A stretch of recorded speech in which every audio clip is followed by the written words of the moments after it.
So ನಾನಿಲ್ಲಿ ನನ್ನ ಅವಿಗೆ ಕೇಳ್ತಾ ಇದ್ದೆ ಟೀ ಕುಡ್ಕೊಂಡು. ಸೊ ನೈಟ್ ಹೊತ್ತು ಊಟ ಏನು ಮಾಡಲಿ ಅಂತ. ಸೊ ಅವರು ಹೇಳ್ತಾಯಿದ್ರು, ಸೊ ಮೊಟ್ಟೆ ಕರಿ ಮಾಡು, ತುಂಬ ದಿವಸ ಆಗಿದೆ ಮಾಡಿ ಅಂತ ಹೇಳಿದರು. ಸೊ ಅದ್ರಗೋಸ್ಕರ ನಾನು ಸ್ಟೀಮರಲ್ಲಿ 1 ಕಪ್ ನೀರು ಹಾಕ್ಬಿಟ್ಟು ಸೊ ಮೊಟ್ಟೆ ಬಾಯ್ಲ್ಗೆ ಇಡ್ತಾಯಿದ್ದೀನಿ. ಅವರು ಒಂದೇ ಊಟ ಮಾಡೋದು ಮನೆಯಲ್ಲಿ. ಸೆಕೆಂಡ್ ಶಿಫ್ಟ್ ಇದ್ದರೆ ಮಾರ್ನಿಂಗಲ್ಲಿ ಊಟ ಮಾಡ್ತಾರೆ, ಆ್ಯಂಡ್ ಫಸ್ಟ್ ಶಿಫ್ಟ್ ಇದ್ದರೆ ನೈಟ್ ಹೊತ್ತು ಊಟ ಇರುತ್ತೆ ಅವ್ರದ್ದು. ಆ್ಯಂಡ್ ಇನ್ನೊಂದು ಊಟ ಕಂಪ್ನಿಯಲ್ಲೇ ಊಟ ಮಾಡ್ತಾರೆ. ಸೊ ಇಲ್ಲಿ ನಾನು ಸ್ಟೀಮರ್ಗೆ ಇಟ್ಬಿಟ್ಟು ಸೊ ನಾನು ಬೇರೆನ ರೆಡಿ ಮಾಡೋಕ್ಕೆ ಹೋಗ್ತಾಯಿದ್ದೀನಿ. ಸೊ ಫಸ್ಟು ನಾನಿಲ್ಲಿ ಈರುಳ್ಳಿನ ತೊಗೊಂಡಿದ್ದೀನಿ, 4-5. ಸೊ ಈರುಳ್ಳಿನ ಕ್ಲೀನ್ ಮಾಡಿಬಿಟ್ಟು ಅದನ್ನು ದಪ್ಪ ದಪ್ಪ ಕಟ್ ಮಾಡ್ತಾಯಿದ್ದೀನಿ. ಯಾಕಂದರೆ ಅದನ್ನು ನಾವು ಫ್ರೈ ಮಾಡಿಬಿಟ್ಟು ಅದನ್ನು ನಾನು ಗ್ರೈಂಡರ್ ಮಾಡ್ಕೊತೀನಿ. ಸೊ ಇಲ್ಲಿ ನೀವು ಹೇಗೂ ಕಟ್ ಮಾಡ್ಕೋಬೋದು, ಸಣ್ಣ ಅಂತ ಏನಿಲ್ಲ. ಸೊ ಅದನ್ನು ಸಪ್ಪೆ ತೆಗೆದ್ಬಿಟ್ಟು ನಾನು ಇವಾಗ ಬೆಳ್ಳುಳ್ಳಿ ಕೂಡ ಕ್ಲೀನ್ ಮಾಡ್ಕೊತಾ ಇದ್ದೀನಿ. ಯಾಕಂತಂದರೆ ಬೆಳ್ಳುಳ್ಳಿ ಶುಂಠಿ ಅಂತೂ ನನ್ನ ಫೇವ್ರೇಟು. ನಾನು ಸ್ಪೆಷಲ್ ಮಾಡಿದರೆ ನನಗೆ ಬೆಳ್ಳುಳ್ಳಿ ಮತ್ತು ಶುಂಠಿ ಬೇಕೇ ಬೇಕು. ಸೊ ಇಲ್ಲಿ ನಾನು 1-2 ದೊಡ್ಡ ಸೈಜ್ ಟೊಮೊಟೊ ತೊಗೊಂಡಿದ್ದೀನಿ, ಆ್ಯಂಡ್ 3-4 ಈರುಳ್ಳಿನ ತೊಗೊಂಡಿದ್ದೀನಿ. ಸೊ ಅದು ಕೂಡ ನಾನು ದಪ್ಪ ದಪ್ಪ ಕಟ್ ಮಾಡ್ಕೊತಾ ಇದ್ದೀನಿ. ಸೊ ಇನ್ನೊಂದು ಕಡೆ ಪ್ಯಾನ್ ಬಿಸಿ ಇಡೋಕ್ಕೆ ರೆಡಿ ಮಾಡ್ತಾಯಿದ್ದೀನಿ. ಇವಾಗ ನಾನು ಅದನ್ನು ಚೆನ್ನಾಗೆ ಆಯಿಲಲ್ಲಿ ಫ್ರೈ ಮಾಡ್ಕೊತಾ ಇದ್ದೀನಿ. ಸೊ ಇಲ್ಲಿ ಲೈಟರ್ ಆನ್ ಆಗ್ತಾ ಇರಲಿಲ್ಲ, ಒಂದೊಂದು ಸರಿ ಚೆನ್ನಾಗಿ ಬರುತ್ತೆ, ಒಂದೊಂದು ಸರಿ ಬರೋದೇ ಇಲ್ಲ. ಅದು ಏನು ಪ್ರಾಬ್ಲಮ್ ಇದೆ ಅದಕ್ಕೆ ಗೊತ್ತು. ಸೊ ಫೈನಲಿ ಗ್ಯಾಸ್ ಆನ್ ಆಯಿತು. ಸೊ ಆವಾಗ ನಾನು ಸಣ್ಣ ಇಟ್ಬಿಟ್ಟು ಸೊ ಸ್ವಲ್ಪ ಪ್ಯಾನ್ ಬಿಸಿ ಆದ ತಕ್ಷಣ ಅದರೊಳಗಡೆ ನಾನು ಇವಾಗ ಈರುಳ್ಳಿನ ಹಾಕ್ಕೊತಾ ಇದ್ದೀನಿ. ಈರುಳ್ಳಿನ ಚೆನ್ನಾಗಿ ಫ್ರೈ ಮಾಡ್ಕೊತೀನಿ.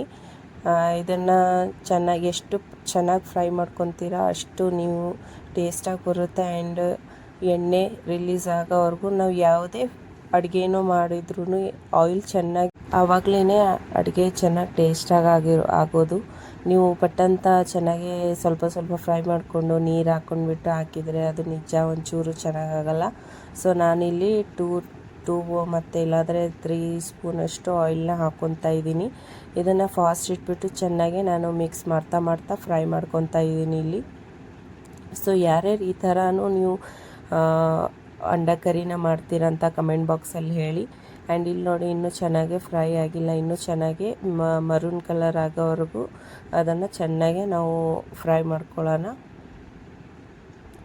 ಸೊ ಇಲ್ಲಿ ನೀವು ಈರುಳ್ಳಿ ಒಳಗಡೆ ಕಾಜು ಕೂಡ ಹಾಕೋಬೋದು, ಇನ್ನು ಟೇಸ್ಟ್ ಚೆನ್ನಾಗಿ ಕೊಡುತ್ತೆ. ಆ್ಯಂಡ್ ಕರಿ ಇದೆಲ್ಲ ಥಿಕ್ಕಾಗಿ ಕೊಡುತ್ತೆ. ಸೊ ಇದರೊಳಗಡೆ ನಾನು ಒಂದು ಫುಲ್ಲು ಬೆಳ್ಳುಳ್ಳಿ ಮತ್ತು ಶುಂಠಿನ ಮಿಕ್ಸ್ ಮಾಡ್ತಾಯಿದ್ದೀನಿ. ಆ್ಯಂಡ್ ಮೆಣಸಿನ್ಕಾಯಿ ಕೂಡ ಹಾಕ್ಕೊತಾ ಇದ್ದೀನಿ ಸ್ಪೈಸಿ. ಯಾಕಂತಂದರೆ ಈರುಳ್ಳಿ ಸ್ವೀಟಾಗಿ ಬರುತ್ತೆ ಅಂತ ಅದಕ್ಕೋಸ್ಕರ ನಾನು ಅದರೊಳಗಡೆ ಕಂಪಲ್ಸರಿ ಯಾವಾಗಲೂ ಮೆಣಸಿನ್ಕಾಯಿನ ಹಾಕ್ಕೊತೀನಿ. ಸೊ ಅದನ್ನು ತೆಗೆದ್ಬಿಟ್ಟು ಒಂದು ಮಿಕ್ಸಿ ಜಾರಲ್ಲಿ ಹಾಕ್ಕೊಂಡಿದ್ದೀನಿ. ಸೊ ಇನ್ನೊಂದು ಕಡೆ ನಾನಿಲ್ಲಿ ಟೊಮೊಟೊ ಕೂಡ ಚೆನ್ನಾಗಿ ಫ್ರೈ ಮಾಡ್ಕೊತೀನಿ. ಇದರಲ್ಲಿ ಕೂಡ ನಾನು 2 ಸ್ಪೂನಷ್ಟು ಆಯಿಲ್ ಹಾಕ್ಕೊತಾ ಇದ್ದೀನಿ. ಯಾಕಂದರೆ ಟೊಮೊಟೊ ಎಷ್ಟು ಆಯಿಲ್ ರಿಲೀಸ್ ಆಗುತ್ತೆ ಅಷ್ಟು ಚೆನ್ನಾಗಿ ಇದು ಕರಿನ ಟೇಸ್ಟ್ ಕೊಡುತ್ತೆ. ಸೊ ಅದರಿಂದ ಚೆನ್ನಾಗಿ ಇದನ್ನು ಕೂಡ ಫ್ರೈ ಮಾಡ್ಕೊಳ್ಳಿ. ಸೊ ನೀವು ಒಂದು ಸರಿ ಈ ಥರನೂ ಮಾಡಿ ನೋಡಿ, ಇದು ತುಂಬ ಟೇಸ್ಟಾಗಿ ಬರುತ್ತೆ. ನೀವು ಔಟ್ಸೈಡೆಲ್ಲ ತಿನ್ನೋದೇ ಬಿಟ್ಬಿಡ್ತೀರ, ಅಷ್ಟೊಂದು ಟೇಸ್ಟ್ ಆಗುತ್ತೆ. ಆ್ಯಂಡ್ ನೀವು ಮನೆಯಲ್ಲೇ ಮಾಡ್ಕೊಂಡು ತಿನ್ನೋದ್ರಿಂದ ನೀವು ಹೆಲ್ದಿನೂ ಇರುತ್ತೆ ಆ್ಯಂಡ್ ಟೇಸ್ಟ್ ಕೂಡ ಆಗುತ್ತೆ. ಇನ್ನೇನಕ್ಕೆ ಹೇಳಿ ಔಟ್ಸೈಡ್ ಹೋಗೋದು ಅಂತ. ಸೊ ನಿಮಗೆ ಮತ್ತೆ ಯಾವ್ದು ರೆಸಿಪಿ ಬೇಕಂತ ಕಮೆಂಟ್ ಬಾಕ್ಸಲ್ಲಿ ಹೇಳಿ, ನಾನು ಆ ರೆಸಿಪಿ ತೊಗೊಂಡು ಬರ್ತೀನಿ ನಿಮಗೋಸ್ಕರ. ಸೊ ಇಲ್ಲಿ ಟೊಮೊಟೊ ಕೂಡ ಚೆನ್ನಾಗಿ ಫ್ರೈ ಆಗಿದೆ. ಸೊ ಅದು ಕೂಡ ನಾನು ಜಾರಲ್ಲಿ ಹಾಕ್ಕೊತಾ ಇದ್ದೀನಿ ಇವಾಗ. ಸೊ ಇಲ್ಲಿ ನನ್ನ ಮಗ ಬಂದು ನಂಗೆ ಡಿಸ್ಟರ್ಬ್ ಮಾಡ್ತಾಯಿದ್ದ. ಸೊ ನೋಡಿ, ಇಲ್ಲಿ ಚೆನ್ನಾಗಿ ಟೊಮೊಟೊ ಕೂಡ ಫ್ರೈ ಆಗಿದೆ. ಸೊ ನೀವು ಇದರೊಳಗಡೆ ಒಣ ಕೊಬ್ಬರಿ ಕೂಡ ಯೂಸ್ ಮಾಡ್ಕೋಬೋದು, ಬಟ್ ನಾನು ಯೂಸ್ ಮಾಡ್ಕೊತಾ ಇಲ್ಲ. ಸೊ ಅದೇ ಪ್ಯಾನಲ್ಲಿ ಮತ್ತೆ ಒಂದು 2 ಆ್ಯಂಡ್ 3 ಸ್ಪೂನಷ್ಟು ಆಯಿಲ್ ಹಾಕ್ಕೊಂಡ್ಬಿಟ್ಟು, ಸೊ ಆಯಿಲ್ ಬಿಸಿ ಆದಮೇಲೆ ನೀವು ಇಲ್ಲಿ ಡ್ರೈ ಮಸಾಲ ಕೂಡ ಯೂಸ್ ಮಾಡ್ಕೋಬೋದು. ಬಟ್ ನಾನು ಇಲ್ಲಿ ಯೂಸ್ ಮಾಡ್ಕೊತಾ ಇಲ್ಲ. ಜಸ್ಟು ಶುಂಠಿ, ಬೆಳ್ಳುಳ್ಳಿ ಆ್ಯಂಡ್ ಮೆಣಸಿನ್ಕಾಯಿ ಕುಟ್ಟಿರೋದು ಹಾಕ್ಕೊಂಡ್ಬಿಟ್ಟು ರೆಡ್ ಚಿಲ್ಲಿನ ಹಾಕ್ಕೊತಾ ಇದ್ದೀನಿ. ಸೊ ಇಲ್ಲಿ ರೆಡ್ ಚಿಲ್ಲಿ ನೀವು ಅಲ್ಲಿ ಆಯಿಲಲ್ಲಿ ಹಾಕ್ಕೊಳ್ಳಿ, ಯಾಕಂದರೆ ಕಲರ್ ತುಂಬ ಚೆನ್ನಾಗಿ ಕೊಡುತ್ತೆ. ಸೊ ಅದಾದಮೇಲೆ ಸ್ವಲ್ಪ ಅರಿಶಿಣ ಹಾಕ್ಬಿಟ್ಟು, ಸೊ ನಾನೇನು ಈರುಳ್ಳಿ ಟೊಮೊಟೊ ಫ್ರೈ ಮಾಡಿರೋದು ಗ್ರೈಂಡರ್ ಮಾಡ್ಕೊಂಡಿದ್ದಲ್ಲ, ಆ ಪೇಸ್ಟ್ನ ಇದರೊಳಗಡೆ ಹಾಕ್ಬಿಟ್ಟು ಚೆನ್ನಾಗಿ ಮಿಕ್ಸ್ ಮಾಡ್ಕೊತಾ ಇದ್ದೀನಿ. ಸೊ ನೋಡಿ ಅದು ಎಷ್ಟು ಚೆನ್ನಾಗಿ ಕಲರ್ ಬಿಟ್ಟಿದೆ. ಇಲ್ಲಾಂದರೆ ನೀವು ಆಮೇಲೆ ಮಸಾಲ ಹಾಕಿದ ಮೇಲೆ ಚಿಲ್ಲಿ ಪೌಡ್ರ್ ಹಾಕಿದರೆ ಆ ಥರ ಕಲರ್ ಬರೋದಿಲ್ಲ. ಸೊ ಅದಕ್ಕೆ ನಾನು ಫಸ್ಟೇ ಆಯಿಲಲ್ಲೇ ಚಿಲ್ಲಿ ಪೌಡ್ರನ್ನ ಹಾಕ್ಕೊಂಡಿರೋದು. ಸೊ ಇವಾಗ ನಾನಿದು ಸಾಲ್ಟ್ ಹಾಕ್ಬಿಟ್ಟು ಇದನ್ನು ನಾನು ಆಯಿಲ್ ರಿಲೀಸ್ ಆಗೋವರೆಗೂ ಚೆನ್ನಾಗಿ ಮುಚ್ಚಿಬಿಟ್ಟು ಫ್ರೈ ಮಾಡ್ಕೊತೀನಿ. ಯಾಕಂದರೆ ಆಯಿಲ್ ರಿಲೀಸ್ ಆಗಿಲ್ಲ ಹಾಗೆ ನೀರು ಹಾಕಿದರೆ ಅದು ನಿಜ ತುಂಬ ಚೆನ್ನಾಗಿ ಟೇಸ್ಟ್ ಕೊಡಲ್ಲ. ಸೊ ಅದರಿಂದ ಆಯಿಲ್ ರಿಲೀಸ್ ಆಗೋವರೆಗೂ ನಾನು ಮುಚ್ಚಿಬಿಟ್ಟು ಇಲ್ಲಿ ಇನ್ನೊಂದು ಕಡೆ ಮೊಟ್ಟೆನ ಸಪ್ಪೆನ ಪೀಲ್ ಮಾಡ್ತಾಯಿದ್ದೀನಿ. ಸೊ ಅದಾದಮೇಲೆ ಚಾಕು ತೊಗೊಂಡ್ಬಿಟ್ಟು ಅದನ್ನು ನಾನು ಕಟ್ ಮಾಡ್ಕೊತಾ ಇದ್ದೀನಿ 4 ಕಡೆ. ಯಾಕಂತಂದರೆ ನಾವು ಇದು ಮಸಾಲೆ ಒಳಗಡೆ ಹಾಕಿದರೆ ಆ ಮೊಟ್ಟೆನ ಚೆನ್ನಾಗಿ ಮಸಾಲ ಆ್ಯಂಡ್ ಸಾಲ್ಟ್ ಅಬ್ಸರ್ವ್ ಮಾಡುತ್ತೆ. ನಾವು ಹಾಗೆ ಹಾಕಿದರೆ ಮೊಟ್ಟೆಯಲ್ಲಿ ಒಂಚೂರು ಟೇಸ್ಟೇ ಇರಲ್ಲ. ಸೊ ನೋಡಿ ಇಲ್ಲಿ ಫೈನಲಿ ಇಲ್ಲಿ ಮಸಾಲೆಯಲ್ಲಿ ಆಯಿಲ್ ರಿಲೀಸ್ ಆಗಿದೆ.